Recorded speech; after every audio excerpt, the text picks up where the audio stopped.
Hey, everybody, welcome to the Struggling Hunters, where we're working hard every day on trying to find our successes and sharing them with you on this podcast. I am Eric, I'm Joe, and we are the Struggling Hunters. 100%. Hey, guys, before we get into the show, I just wanted to go over a few things. Thanks for all the engagement that you guys have been giving us. We're kind of a small channel right now, but we are growing slowly but surely, getting a little more attention our way, and it means a lot.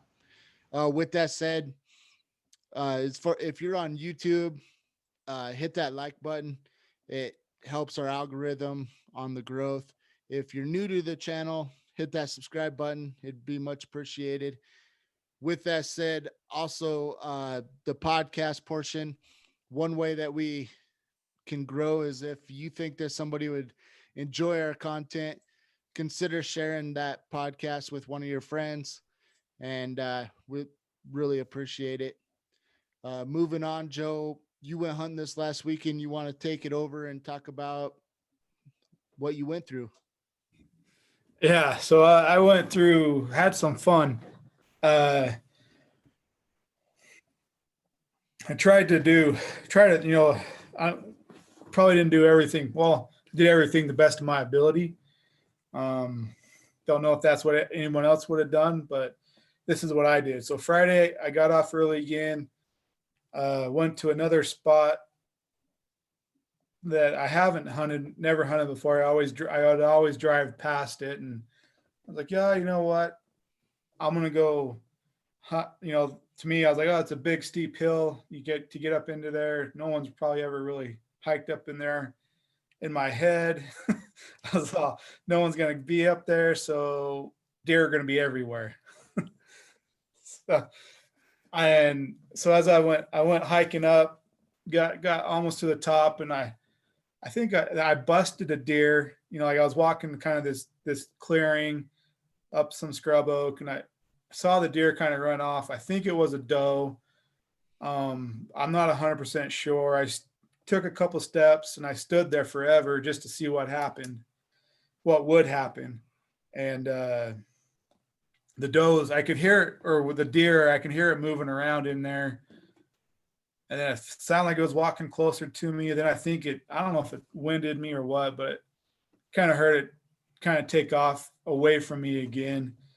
But, it's like, I didn't know. I think I did the right thing, by not pushing it or trying to go in there. Cause it's not like that's one of the hard things is I got all this scrub oak to hunt in. It's not like I can just walk through it quietly. I haven't figured out a successful way to enter it and maneuver through it because I'm scared of making noise. And I know deer are a little bit more weary, I guess. So whatever noise you make, they're going to be on you. So, anyways, I went off the fact that I did see it move, and I remember seeing its head, and I don't remember seeing the antlers. So I'm not going to kick myself too much by just letting that go. So I took off hiking some more, went up, and I kind of found a nice little spot. I didn't realize it was going to open up like it did. It had the ridge I hiked up, so I had one side to it, and then I didn't realize it rolled over to another ridge as quickly or as easy as it did, and up another side, and I had this whole ravine to watch. And so what I've been trying to do lately now is trying to find a spot that I can sit and watch and hopefully get there, with an hour and a half of just setting, to let the area get quiet. And like I had a big area to watch, and I was like, oh, I'm for sure gonna see something, like something good.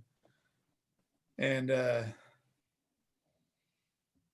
sat there for a little bit, caught some movement out of the corner of my eye, looked over, and I think it was a little ferret or something that was running around. Like it wasn't a rat or it wasn't a squirrel. It was what else would it be, a mink, or I don't know exactly what it was, but my best description was a little white looking ferret type thing, white and brown. Huh. So that was kind of fun. Um, so I sat there on this ridge top, glassed the other side, started to get dark, and I saw one doe, Hmm. and I was kind of disappointed, because I was like, I got this area, I got a big area to watch, and of course, so I'm hunting the extended, so my area well, it's a ways out of town, but like I can hunt just outside of city limits, and so where am I going with this? So I got thinking, okay, maybe they're down a little bit lower. So I was like, I'll take Saturday. Went to another spot that I've hunted a couple days, a couple weekends back, and I was like, well, I'll hunt a little lower. But I got up late, took, slept in a little bit, rested a little bit, and still made it up in time. But parked, got on one side where I wanted to go up and noticed two hunters heading up. So I was like, well, I'll go drive around and get on this other side and go up from that side. And I just was taking my time, started hiking up, and then I dropped down in the ravine a little bit.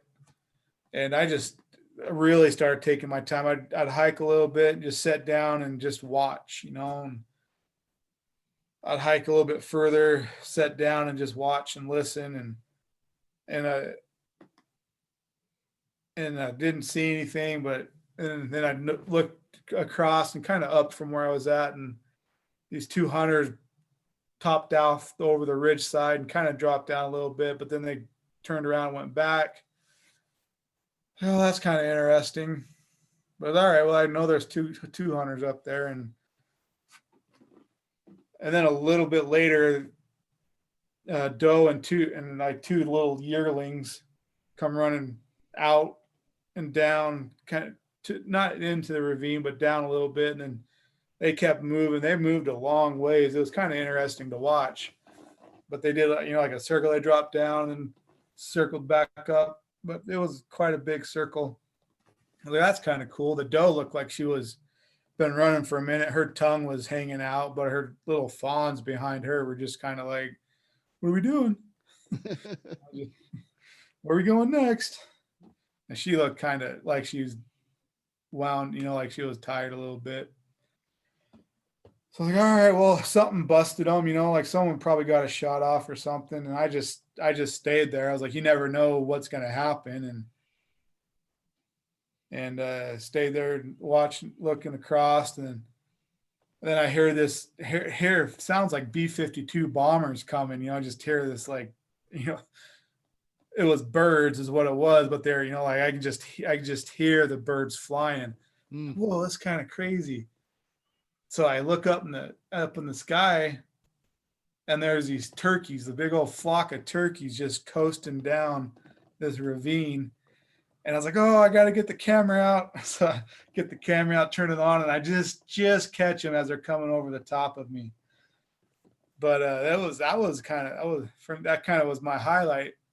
I was like, this is pretty cool. Like, these turkeys, people talk about them flying and stuff. And of course they were gliding. They weren't flapping their wings, but it was a good sized turkey. Yeah. That was coming down. So that was kind of cool. Yeah, that's awesome. And fun. And so, I'm thinking about this, and I'm like, yeah, this is pretty awesome. Rewatching my little video. And then I noticed those guys that I saw earlier, they top back over the ridge, and they're kind of dropping down and like doing these little circles and starting over and going again. And I was like, oh, they're acting like they shot something.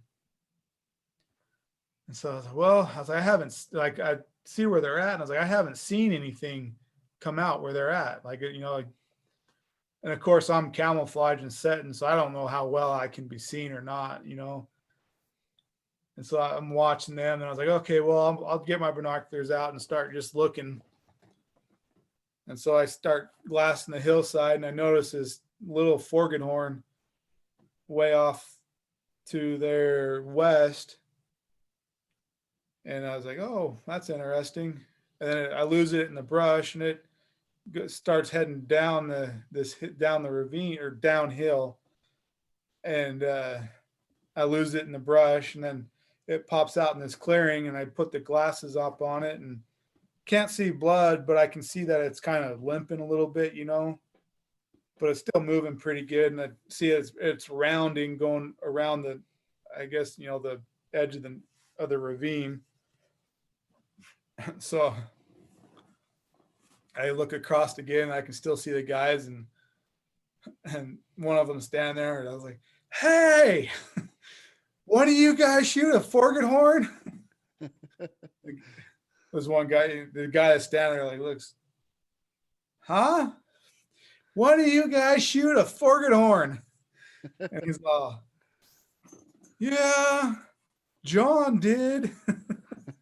I was like, okay. I was like, it's further down, and it went north.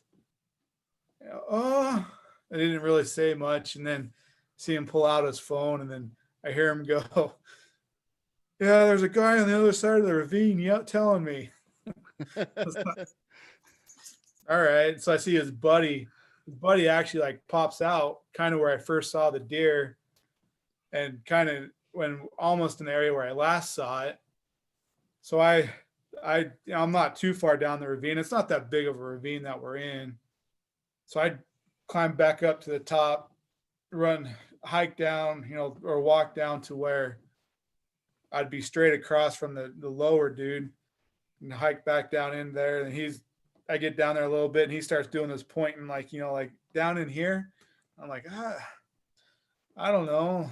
So I hiked down just a little bit further than I was like, yeah, I saw the buck about where you're standing, but he was heading to the west, and he rounded on that knoll right there.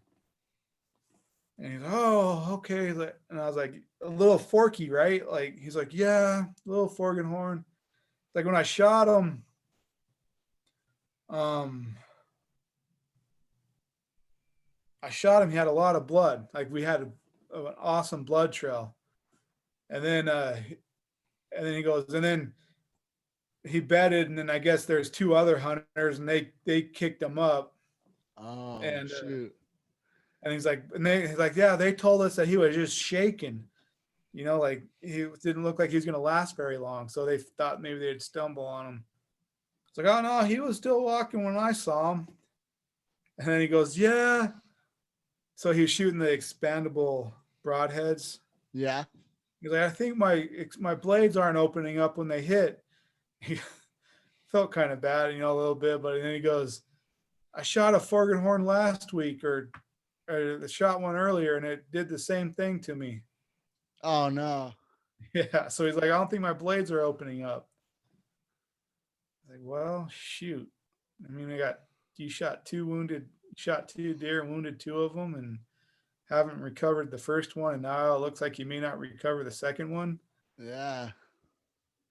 And I was playing with the whole thing in my head. It's like, well, wasn't like it was, like I said, it wasn't that far of a hike to get to where he was at. And I was like, well, do I go over and help him since I was the last one to see it, but evidently, like I said, he was standing roughly where I saw the deer last, and he didn't turn up any blood, at least that I know of. But then he's like, oh yeah, he's like, so you saw him go around the knoll? He's like, yeah, I did. He's like, all right, well, thank you. So he goes around the knoll, and I was like, do I go over and help him? I was like, well, I don't know. I want to be that dude. I want to fill my tag, Yeah. But I was like, I'm sure the dude can use some help, but I was like, best I can. He's doing where I told him to go. Like I really, the only thing I would be would just be an extra set of boots, hiking. But so I got a little selfish, and he was like, I'm gonna go hunt for myself. Yeah. So I got turned around and started hiking up the hill, and when I did that, I noticed him and his buddy were coming back towards where I was talking to him at, and I get what they were thinking, because a deer is usually going to head downhill, but I saw the deer go around the knoll, but you know, I I can't say what happened after I didn't see him. So I don't know. So anyway, I was like, well, I know that I was gonna go over to where they were hunting and and uh and hunting that area because 4 years ago, 5 years ago, when I had a bow tag, deer tag, I went into this area and I saw a nice 3 point, and I had a 4 point walk right past me while my bow was sitting on the ground. So I was like, oh, I've seen success there. I'm gonna go back over there. Yeah. And then I was like, well, shoot, there's 4 hunters over there, and they already shot and wounded one buck. Like my odds aren't going to be very good to stick there. And then it's getting kind of late in the day, and I guess late in the day for this time of year is 2 to 3 o'clock. Right. And so I was like, well, I got to start getting to where I want to be for this evening. And so there's a couple little points off this trail that I could pull off and look, and as I do that, I'm looking and I go get back on the trail, and I see these two other hunters heading up the same trail that I'm going to go up. And I was like, oh man. So I let them go up the trail, and I was like, well, I guess what I can do, I can see the trail from this knoll right here I just left. I'll just go over to that knoll and just kind of watch and see if they kick anything up, just watch the back door, I guess. And I did that and watch them go up a little bit, and I didn't see anything kick out. And anyway, then so I get back on the trail. Oh, I bumped into this other guy that was just a hiker earlier in that about mid morning, and he was asking if I was hunting turkeys or deer, and I was like, oh, deer. And he's like, oh, come down to my house. They ate all my peppers and my garden up this summer. I that. I was like, man, if I could hunt in the city, I would. So, and then as I get back on the trail and I bump into him again, and we talk for a little bit, and he's like, oh, yeah, I saw some like up the trail. He's like, I saw some up there. But he's like, yeah, there's also this other spot if you want, you can go check out too. They told me this little spring that he's heard of people and seen people have success out of. So I'm going to go try that tomorrow. Oh, because it's not that far of a hike, and I think I can get there, get off of work on time or normal time, and then get there before it gets dark. Like I'll probably have like 45 minutes ish, mm-hmm. but that's 45 minutes to hunt, so I'm going to try it. So anyways, I get back on the trail, heading up, and then run in these two other hikers, and like, oh yeah, we saw a handful of deer up there. And you get up there, hopefully you have some success. Like, oh, thank you. And he's like, you with those other two hunters? Like, no, we're a separate party.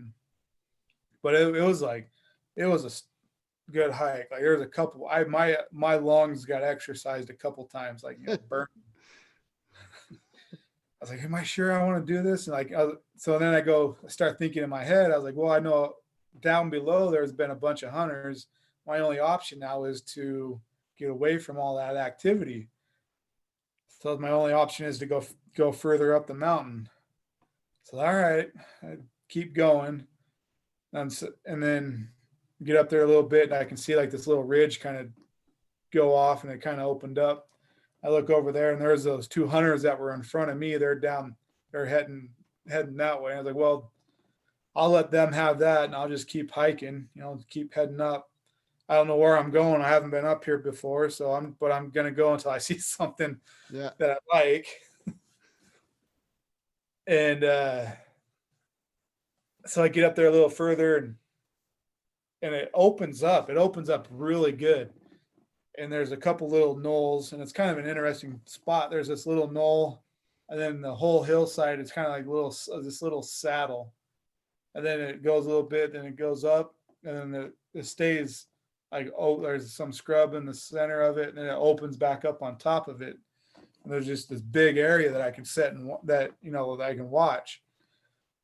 And the best spot was to set on the lower side of it on this little knoll so I can watch this whole area. I figured I wouldn't be able to look back down as good as I can look up.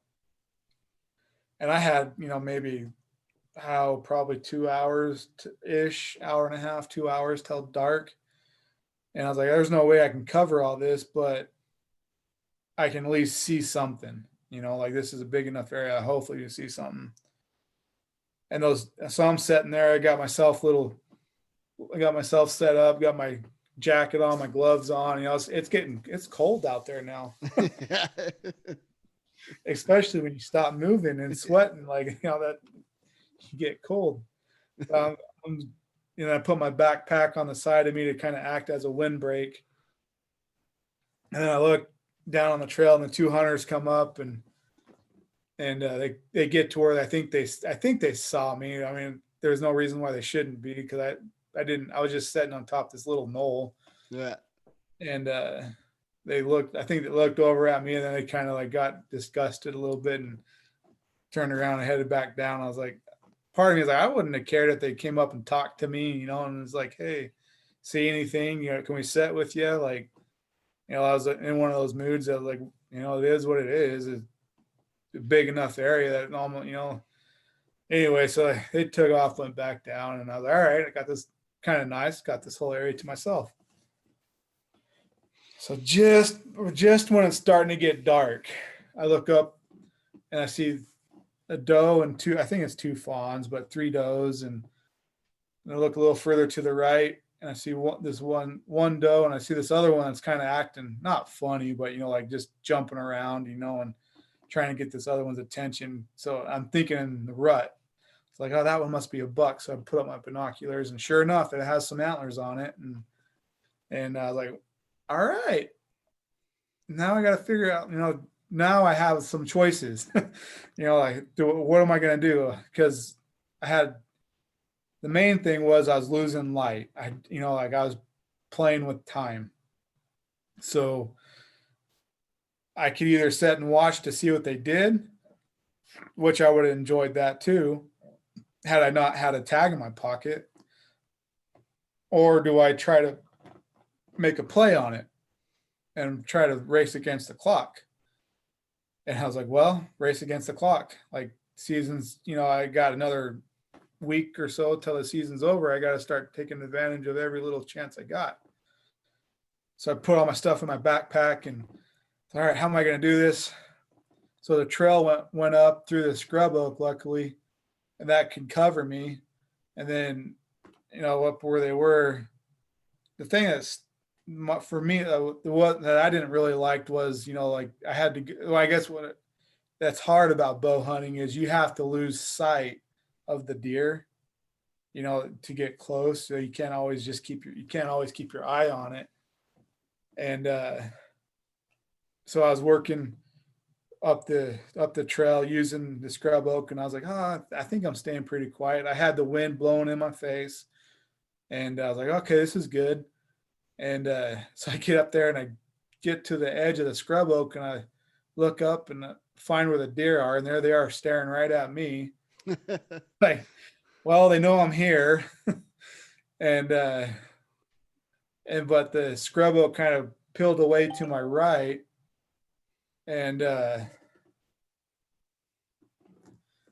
kind of had this little outcropping that come up.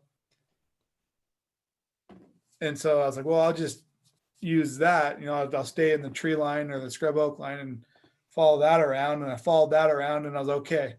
I feel like I can see the bigger hillside now. Now I got to find the buck. So I put my glasses up and look where those does are, and I just start going to the right, and there's the buck. Oh, dang it. I was hoping he would make his way down, towards me as I was going around instead of going up so high. So I was like, all right. So I pulled out my rangefinder. I'm 148 yards. I was like, man, had I had a rifle, I filled my tag. So now I got another dilemma. Still racing the clock. I absolutely have no cover to use to get between me and the deer. So, and I just got an open field, like either way, like, I'm like, what do I do? I was like, so I had a little buck buck grunt call thing. So I blew on that a couple times and they just stared down there at me. I was sitting behind some bushes, and I was just hoping that maybe they thought I was another deer and just get curious and come down. But I couldn't sit there any longer because I was racing against the clock. So I was like, well, I got to make something happen. It's like they're still sitting here staring at me and they're not running off. Like probably because they can't smell me. And and then they're used to people hiking along the trail. So I was like, okay, I'll say that's it and use that as my advantage. And I'm just going to go. I noticed that the hill, the scrub oak that they're standing on a scrub oak line, like a tree line. And where the line that they're standing, that scrub oak went far enough, and then the curvature of the hill dropped away and out of sight. But so I was like, I'll just use that. So I took off walking across this meadow, and they're staring right at me, but I'm walking away from them. And I dropped down out of sight due to the curvature of the hill, and I get to the scrub oak tree line. And so I start using that tree line to go up, and I wish I could have, went out of sight, let them settle down a little bit, and then start working my way up. But because I was racing against the clock, I just, had to keep moving. And then I got going up, and I could see them like on the tree line stepping out a little bit, and they'd step back in, and that buck was still standing on the outside of the tree line. And it's okay, a little closer. But I was like, I can't keep moving. I want to slow up. Like, everything in me was like, slow down. Let them get used to you being there, like let them get, but I was like, I can't, I'm running out of light. And they're still standing there. So I'll just keep going. So, not that I ran at them, but like I worked my way up slow, and then saw this bush, and I was like trying to, okay, I think that bush is way under 50 yards. I'll get up to that bush, and then I'll step out I could step to the left or the right and make a shot. I was like, I'll step out to the right. So that way, I'd have a clearer field of view. So I get right behind the bush, the buck's still standing out of the scrub oak line. And I go to step around, and one of the does just had enough, and she busts and takes off running and takes them all with her. So, oh, dang it, man. Just if I could have had 5 more, 5 more seconds, 10 more seconds. About how close, did you say how close you were that before they busted out?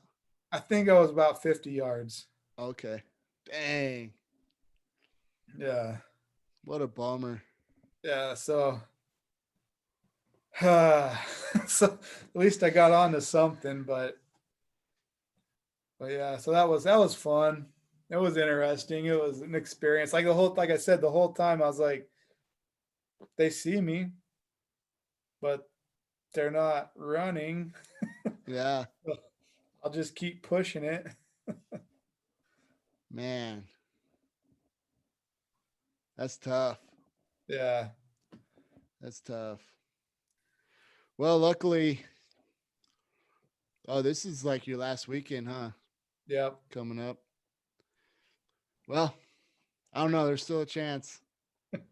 I'm hoping so. And I found a new area to hunt, and I'm trying to decide. I went up there tonight. I got off early enough. I went to the eye doctor and got some contacts.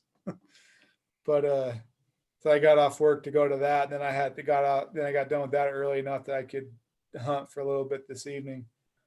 So I ran up and went to this new little area. And I didn't see anything, but there's another hunter up there, and he's like, "Oh, there's a nice little 3x2 up there." I was like, "Oh, really? I'll take him." He's like, "Yeah, he's just right up there." He told me where he was, and I got close to the area, but I never saw him. I think I saw 2 does way down a ridge, but I'm trying to decide how I want to go about this weekend. I feel like this area that there's not going to be as much pressure, but yeah, I don't know. But yeah, so that was my that was my Saturday, last Saturday day hunt. That was fun. It was, Yeah, at least you got close. yeah, Just gotta close the distance. I mean, without them knowing I'm there. well, what's another way to put it? Gotta finish the just gotta finish the job. I mean, at least you're getting close now, but now it's time to seal the deal. Yeah. That's tough though. At least Yeah, you it's hard. yeah, at least you have that long season though. I mean, Yeah, it's it's been fun. yeah. God, it's been a struggle though, hadn't it? It has. It's been an experience. Been trying, I was like talking to Jen, I was like, man, I've been hunting since August. Like it's been fun kind of getting out, spending every Saturday or whatnot and out there doing hunting and experience. You think I'd clued into some stuff by now, but I haven't yet. Well, I think some of it though is just trying to get where they're at. True. I mean, True. I think for both of us this year, we just my hunt was a lot shorter, obviously, but for both of us, it's just been hard to get where the animals are at. And so I tracked myself out as I left that spot and I was 2 miles Mm, from the truck. So so I was kind of away from everybody. I thought maybe they'd be a little bit lower, but I think there's enough pressure lower that they're kind of pushed up a little bit more, yeah, or into the city limits more too. So, but yeah, that's what's hard trying to understand where they're at. You think you know where they're at, but they're only at where they're at, where you find them. yeah. I mean, I feel like that kind of brings us to that article that we were gonna go over Right. Yeah, with. I think it does too. I mean, it kind of parallels pretty nicely. So, um, hunt where the deer are, not where you think they are. Yeah. It's this article on gohunt.com. Who's the guy that wrote this? Do you know? Um. I'd like to give him credit so we're not. Right. I thought.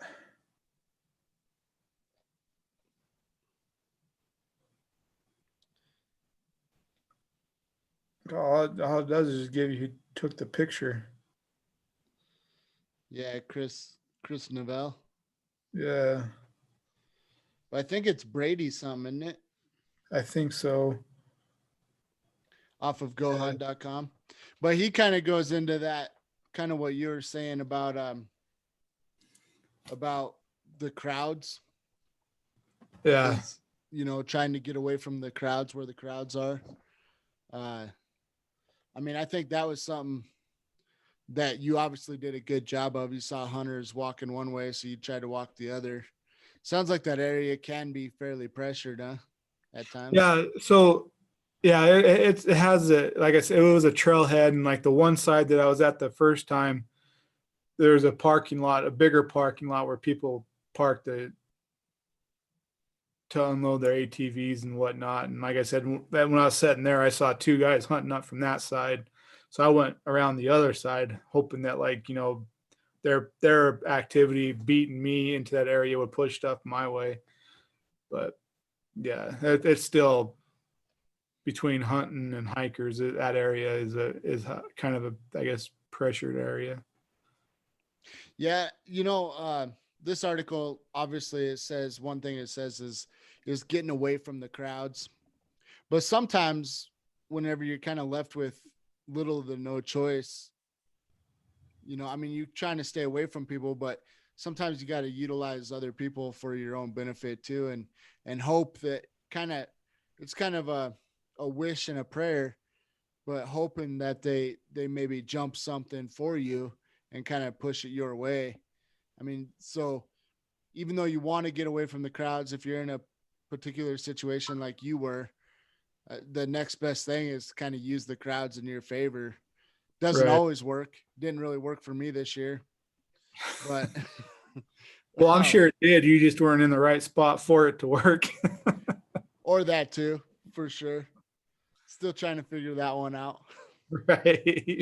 Trying to break that one down to see where I could have done a little bit better, um, but yeah, I mean, sometimes that's all you got. But I mean, part of your hunt story, it seemed like you kind of ran into a lot of people, and you were the one that went the other way. So toward the end there, when those other hunters kind of left your area for you, I mean, you were nice enough to let a lot of people. You diverted from your plan plenty of times to let them hit their area. So I mean, I think it was only fair for you to kind of stay where you were and let those other guys go find a new spot. But But the other thing too that like, as I reading this article, um I try to like replay my hunt in my head too. Uh is like, he talks about, a buck's daily routine. It basically boils down to feed, cover, and water. But you throw in pressure, and that kind of all goes out the window. Like they're going to sacrifice. I don't know what exactly that looks like, what that sacrifice is on one towards the other. Now, evidently, they got to feed, so maybe it's more. You got to think, where they're going to be covered at too. So find those covered areas and their bed. I don't know. That's what I'm trying to figure out myself. Like, I evidently I got some pressured areas, and so and then it talks about too is getting away from people, and so now I got to find, like I said, I was 2 miles in last weekend, to where I had that opportunity with that buck. So, I'm in my head, I'm like, okay, do I do that again, or do I go 2 miles and further? You know, which is hard to know. But I feel like if you have anything you want to talk about, let me know. I have some ideas as I'm trying to, like I said, dissect my hunt on what we read and compare it to what I'm doing and what he says. yeah, Um, no, you're crushing it. So I'll jump in if anything pops in my head. But so he talks about how people. So going off of what I said, trying to go 2 miles in or deeper. So I saw a little buck under 2 miles.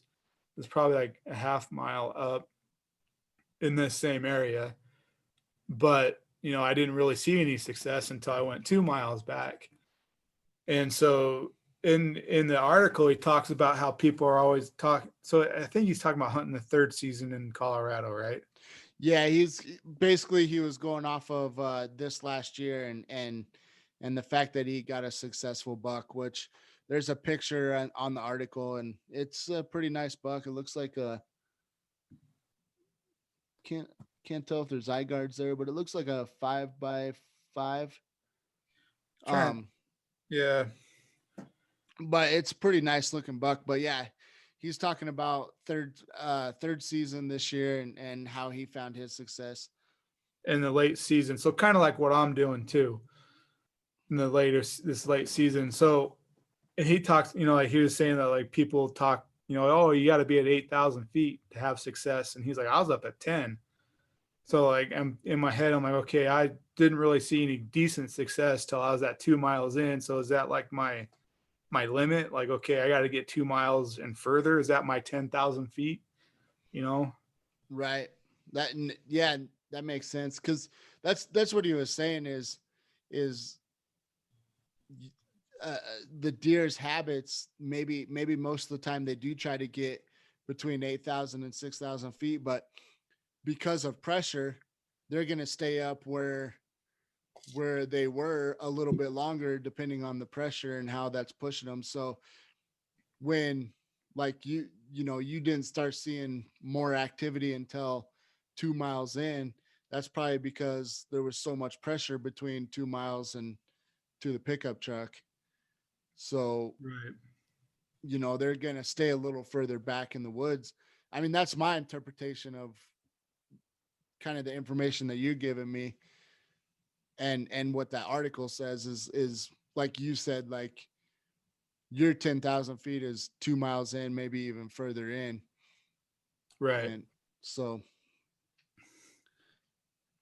But yeah, so I mean, I think, this article is written pretty good. I like it because it's not that long of an article, and he's giving you quite a few topics to mow over, and not making you read a big book on it either.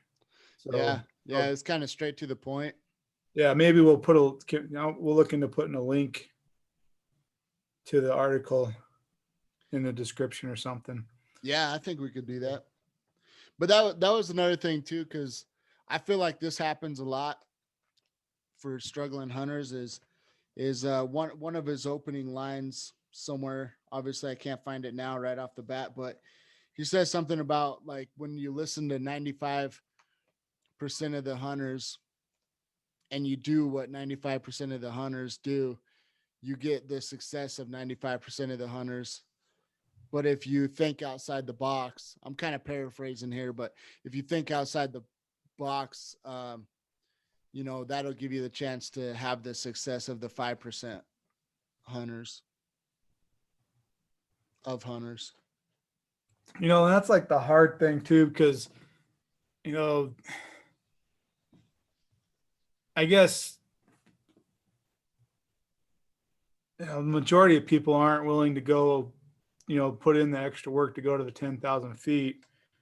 So I wonder how much of the numbers game plays into the fact there too. So like, 95% of the people are hunting at 8,000 feet. I So got I pro- got an or I got a quick interjection there. Do you think with the way that the popularity of hunting, um, as far as I mean, it's kind of weird because like the hunting community is kind of a minority to an okay. extent, but then at the same time, there's been a lot of popularity with hunting, and everybody's saying the same thing about how deep to go and how further to go. So when we say those phrases like, uh, we're going in further than most people, but every channel, every big hunters is saying the same thing, right? So do you think that that's kind of less true now that more and more people are actually getting deeper in the woods because of what all the professionals are saying? I think right now it is. I think we're kind of so new, like kind of the cusp of all this information. I think so. Like maybe, like in the next year or two, it's going to change again. Like it's been, you know, like this for years, and people are like, oh, I just go a little deeper in. I've been finding success, and people are like, oh, okay, I'll start getting in shape and going a little further in. So I feel like, like this year, next year, maybe 3 years from now, it'll probably be okay until people, Really start cluing into it? yeah, until you get more people pushing further and further Well, back. you know, a little to kind of even humble myself. That's another thing too is I think a lot of people have that thought like, oh, all we got to do is get further in. But then you start actually doing the work and you realize that you're not quite in shape as you thought you were. And Right. that kind of holds you back too a little No, bit. it does. Like, like I said this weekend, I was 2 miles back, and like I said, my lungs burned a couple times. um, Heading up there. It's kind of interesting. So I don't know how long it took me going up because I was hunting my way up, taking my time. But coming down, I was about exactly an hour from where hit the where I left where I put the stock on the deer to where I got back to the truck. It took me an hour to hike 2 miles Huh. going downhill. to get back to the truck. So it probably Correct. takes a little further getting out there because you're going uphill mostly. Right. And I think, kind of a lot of thing, a thing, a couple mind things going on there too is hiking uphill isn't all that fun. And especially trying to get 2 miles uphill. Like, you're going to hit a point where it's like, I got to be further than what people would be. I'm going to hunt in this area. Like maybe it is, I don't know if it's where that magic number is, but yeah, like it's, there's definitely like, that work where it turns into, I really don't want to go any further. Yeah. Or, like, nah, I probably should go a little further. Like, I will say though that if I have the choice, I'd rather go uphill from in the truck. base or from the truck, whatever. I'd rather go uphill to where I'm going and then back downhill on the way back than the opposite way. Uh, That's the one thing my wife's grandpa always tells me when we get talking hunting stories and packing stuff out. He's always all, you park your truck and then you hunt above it and never go below it. oh, it makes a ton of sense. I was thinking that where we were hunting, it was kind of like everything was downhill from us. So going out Right. was real easy. Then you start walking back up and you're like, man, am I back to the camp yet? Right. I mean, it was kind of opposite for us. Everything was always uphill for us. So, True. or on the way back, it was uphill rather. No, and like I said, it plays with your mind, trying getting out there a little further. So I got a question for you. Do you feel like, cause I know this is one thing that I have the most trouble with. Um, I mean, it's kind of in the title. Do you kind of hunt where you think they'd be, or do you try to focus on where they actually are? Uh,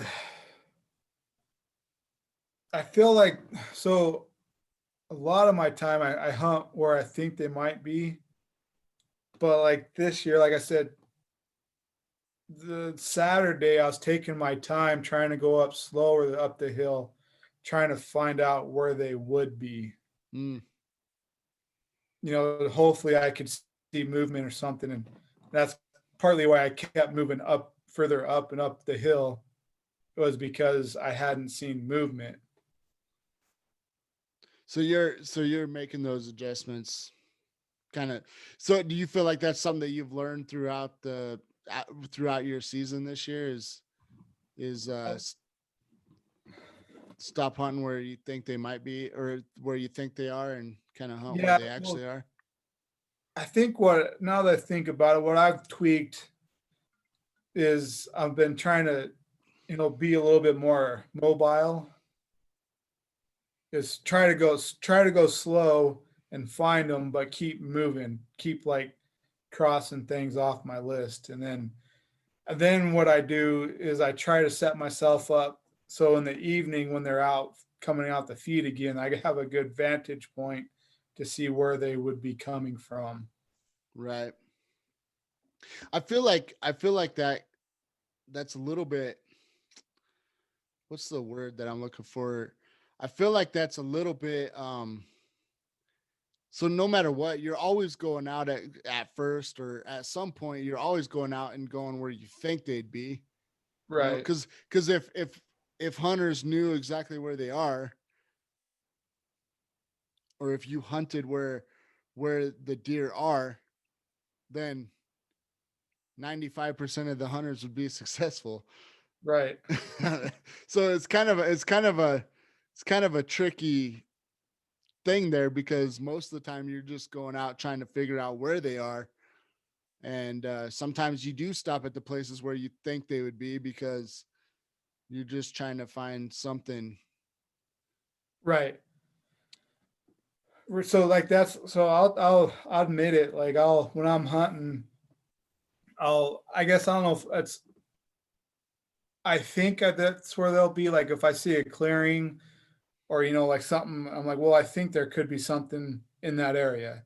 So I'll stop and glass that area because I'm thinking there could be something there. And then evidently there's not. And the other thing I'm struggling with is with this scrub oak is kind of, for the deer, it's awesome. Cause like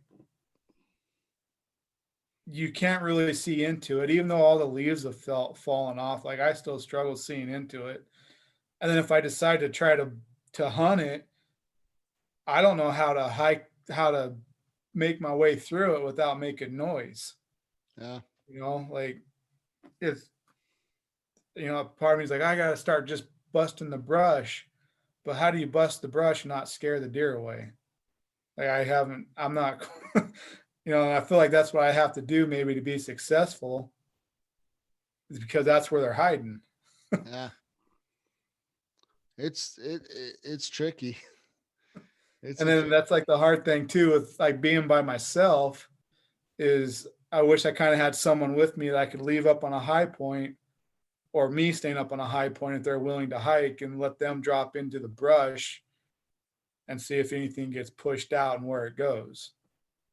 Like which I'm not scared of getting out and like pushing the brush, but if I spook something, I'm not going to see where it goes. So it's not like, it's kind of a downer on my side, but but at least I'm moving, trying to figure out where they are. Yeah. Yeah, it's tough. It's tough. It's a tough I mean, it's just sometimes, I mean, it's just you're Well, damned if you do and you're damned if you don't. so like I want to, like as we're talking, like one of the paragraphs start off with what do mature deer do if they sense pressure from hunters and at the same time have all their nutritional requirements at higher elevations? They head to those so-called unusual places. Like, unusual places. Like, I think part of that is, at least where I'm hunting, is down into the cities, into the city limits. Because I think, I don't remember if I said it on this one, but last Saturday night, was it Saturday night? Like it was dark. Maybe it was, no, it was like Wednesday night, I think it was. Me and Jen went for a drive trying to find a new access point for me to go hunting. And we're driving through neighborhoods. We round the corner and like I'm like, oh look, there's a doe. Oh look, there's another doe. There's another doe. Oh look, there's a buck. Uh And we weren't that far from like the outskirts of town, but there's still houses. And so I think that's one of the things, is that the deer are getting pushed into the town. And then, what's another unusual place that I don't quite know yet. yeah, maybe you could just start working your way up from the backyard of somebody's house, and Right. maybe you'll run into them that way. But that does seem to be, I mean, I think the deer and elk are maybe not so much elk in the city limits, but I think they're a lot smarter than we give them credit for, as far as they know when there's pressure in the woods, and they're gonna move to spots that they know that nobody's gonna be willing to go, or they're gonna stay up high, like they're all moving down for elevation to 8 to 6,000 feet. Well, not if there's a bunch of pressure. So Right. Exactly.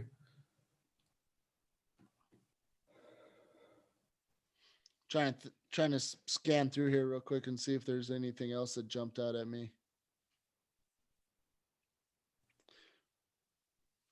I think that's the biggest thing, though, is to just kind of put away what everybody, says, and Well, think outside the box, like he says.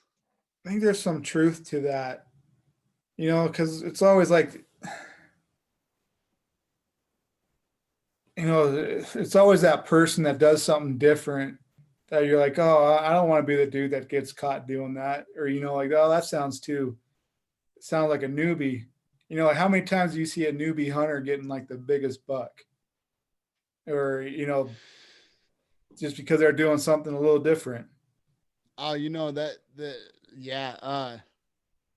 I saw something on one of the Facebook pages that I'm on, and this guy got like a 380 bull or something like that, and but in his title he says, yeah, it's my first year out in a long time or something in the those words, and I'm like, son of a gun. I mean, just I'm happy for him. Don't get me wrong, I'm happy for him, but I get a little bit jealous because I'm like, man, I've been busting brush, and this guy's like, oh, I'll try it out for the first time, and gets a nice bull elk. I'm like, man.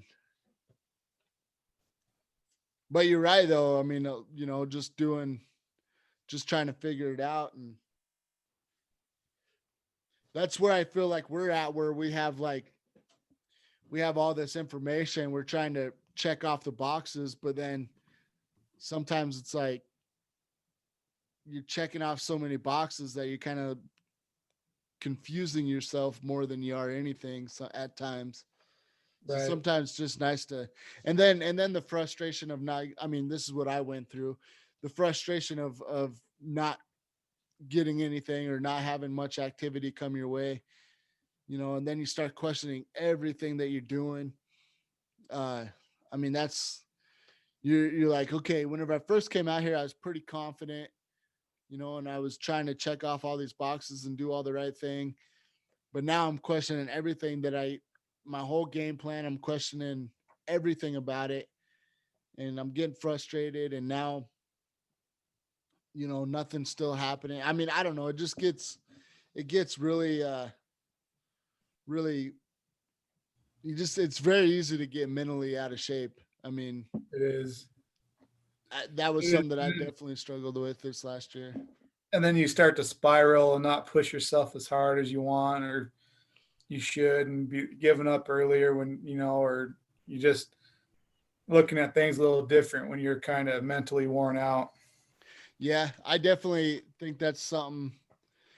I guess we haven't really talked about it because I felt like I tried pretty hard, but that you brought up a good point, made me kind of brought me back to my hunt, especially whenever I was by myself. Like, yeah, I mean, just wanting to mentally give up. I mean, I was out there doing everything that I thought I could do, but I was kind of being a baby about it and just like, oh, there's nothing out here anyway, and man, what am I even doing out here? Right. So it gets to you. God, we already went an hour. You kidding me? Uh, Well, let's get out of here then. or I guess we're 2 minutes shy of an hour. It's so crazy. I hope whoever's listening to this, time goes by as quick as it does for them as it does for us.